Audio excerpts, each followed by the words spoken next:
সে খুব হাংরি। কি খাচ্ছিলেন? Cookie cookie. কারণ আজকে আমাদের 2 ঘন্টার মধ্যে আদৌ খাবার পাবো কিনা সন্দেহ।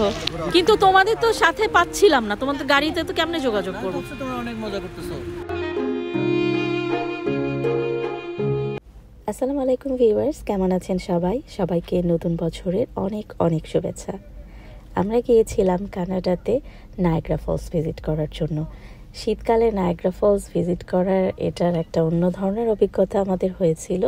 সেই সব কিছু মিলিয়ে আজকের এই ভিডিওটা। কিছুটা আলসেমির কারণে ব্রেকফাস্টের অর্ডারটা আমরা রুম থেকে হোটেলে দিয়ে দিয়েছিলাম। সেখান থেকে তারা আমাদেরকে এটা রুমে ডেলিভারি করে দিয়ে গেছে। তো সকালবেলার ব্রেকফাস্টে তো এগ মানে অমলেট আর তার সাথে ফ্রাইড পটেটোস, জুস এবং কফি, আর এর সাথে আরও কিছু ছিল টুকটাক।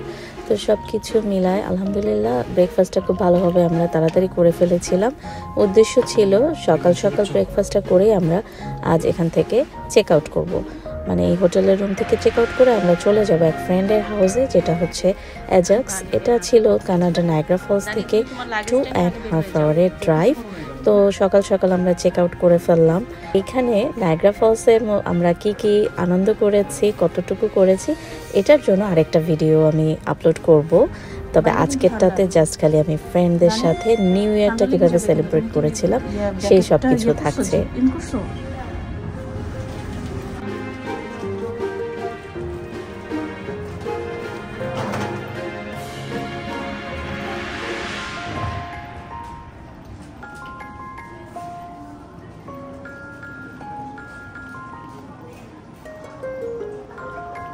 Bye bye.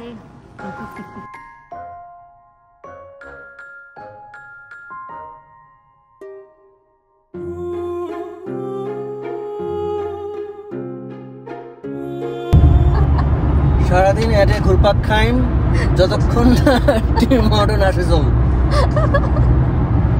কোথাকার ভাষা শিখা মতো রংপুরিয়া রংপুরিয়া।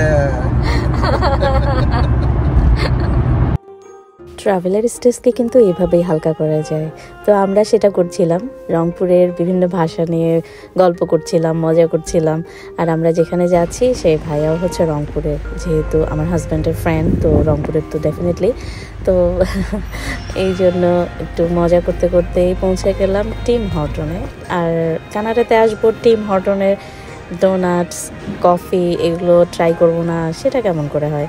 তো এই জন্যই থামলাম টিম হর্টন থেকে কিছু যাওয়ার পথে, যাতে একটু স্ন্যাক্স টাইপের কিছু নিয়ে নেওয়া যায়। আর স্ন্যাক্স বলতে তো এই যে ডোনাট ছাড়া তো আসলে তেমন কোনো কিছু না। আর আমরা তো একটু সুইট টুট টাইপের মানুষ, তো ডোনাট থাকতেই হবে। সবাই আমরা কম বেশি পছন্দ করি ডোনাটস।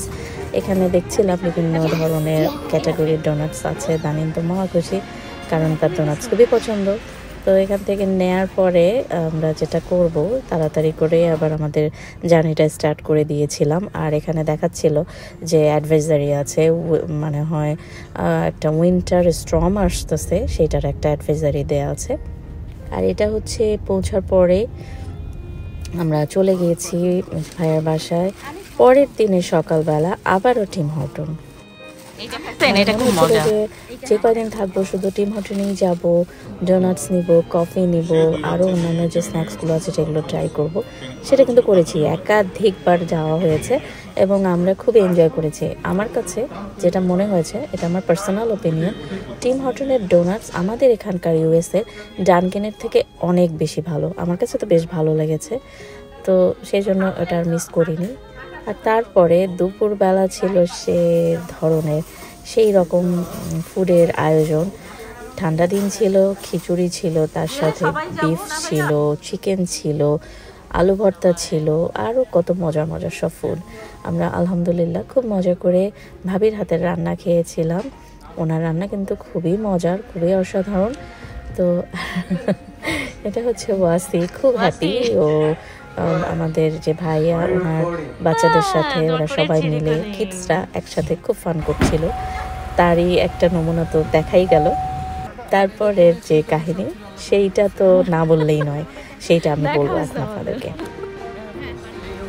আচ্ছা, কিন্তু তোমাদের তো সাথে পাচ্ছিলাম না, তোমাদের গাড়িতে তো কেমনে যোগাযোগ করবো? মজা মজা তো করতেছিলাম, কিন্তু এই না এখন চিন্তা করছি ভাইয়া যার যার গাড়িতে আমি মিঠুর সাথে উঠে যাই, আল্লাহ বাসা বাচ্চা কাচ্চা যার যার তার কাছে বুঝায় নেওয়া উচিত। আমরা যে আইসল্যান্ডে আসলাম, আসার পরে আইসল্যান্ডের মাঝখান থেকে যাব।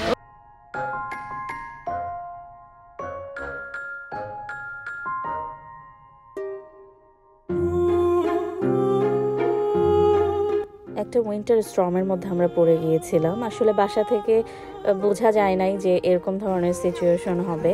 তো আমরা যেটা করেছিলাম, রাস্তার মধ্যে আমাদের গাড়ি স্টাক হওয়ার মতোই আর কি, যে খুবই স্কিড করছিল, তো ব্রেক করা যাচ্ছিল না। আশপাশে অনেকগুলো গাড়ি মানে স্টপ হয়ে আছে, আবার কোনো গাড়ি উল্টে গেছে, এর থেকে দেখা গেছে যে এয়ারব্যাগও বের হয়ে গেছে। তো এরকম ধরনের একটা ভীতিকর সিচুয়েশনের মধ্যে আমরা পৌঁছালাম একটা গ্যাস স্টেশনে গ্যাস নেওয়ার জন্য।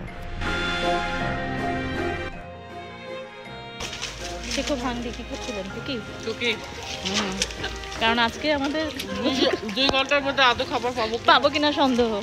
আরেকজন কি কুকি ফেলে দিচ্ছে? কুকি ফেলবো জায়গায় নেই, কিন্তু এটা একটা মানে কি বলে আমাদের একটা খুব সুন্দর, হ্যাঁ সেটাই, খুব সুন্দর অভিজ্ঞতা। স্নো করতেছে। আমরা এখানে গ্যাস নিলাম, নিয়ে এখন যাওয়ার চিন্তা ভাবনা। ছবি তুলবো। হ্যাঁ, তার আবার মাথা ব্যথা শুরু হয়ে গেছে।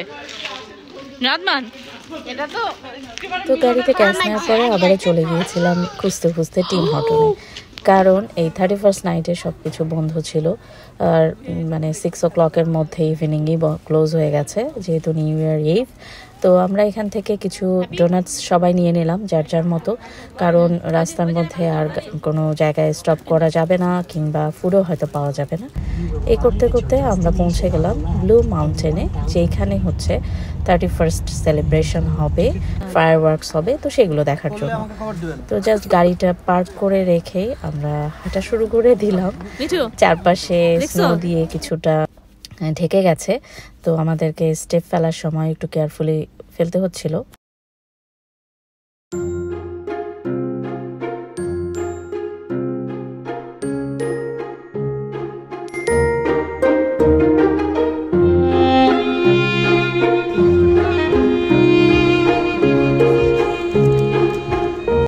সবার মনের মধ্যে একবার না হলেও একটা চিন্তা কিন্তু এসেছিল যে 31st-এ বাইরে বের হয়ে না জানি কি প্রবলেমে আমরা পড়ে গেলাম।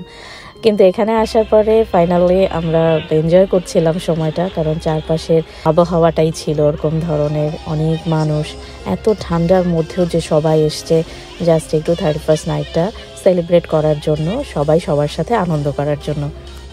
ব্লু মাউন্টেনের একটা ভিলেজ আছে, সেই ভিলেজে, তো সেইখানে যাওয়ার পরে ওখানেই ফায়ারওয়ার্কসটা হবে 31st-এর।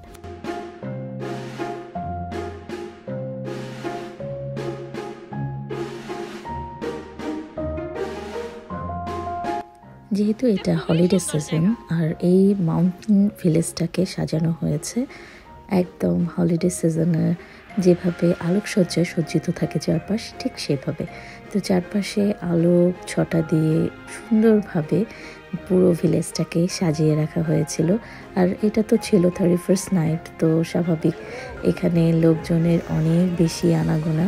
সবাই এসেছিল এই ব্লু মাউন্টেনের ভিলেজ থেকে ফায়ারওয়ার্কসটা দেখবে, কারণ এখানে মাউন্টেনের একদম টপ পিক থেকে ফায়ারওয়ার্কস হয়, যেটা সত্যি অসাধারণ। পরে আমরা দেখেছিলাম।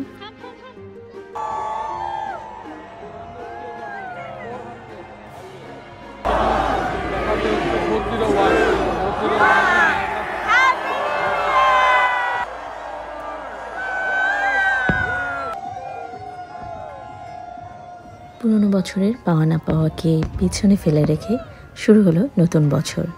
নতুন বছর, নতুন সম্ভাবনা। আর এই নতুন বছর সবার জীবনে নিয়ে আসুক সুখ, সমৃদ্ধি ও সুস্বাস্থ্য। মাউন্টেনটা কি সুন্দর লাগছে।